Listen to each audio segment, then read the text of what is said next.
আজকে রূপচাঁদা মাছ ফ্রাই করব।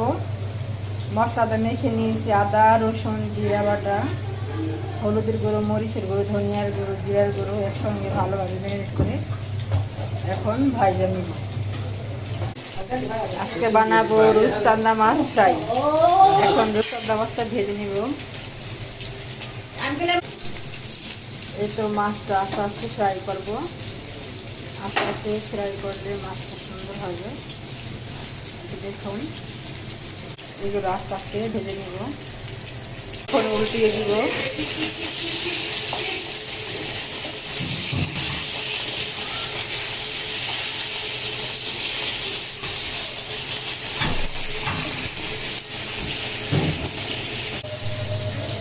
এটা আমার রূপচাঁদা মাছ ফ্রাই হয়ে গেছে।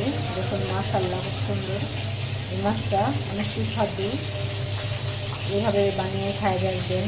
ভালো লাগলে লাইক করুন, সাবস্ক্রাইব করবেন। এটা আমার মাছটা ফ্রাই হয়ে গেছে, রূপচাঁদা মাছ। দেখুন মাশাআল্লাহ কত সুন্দর হয়েছে।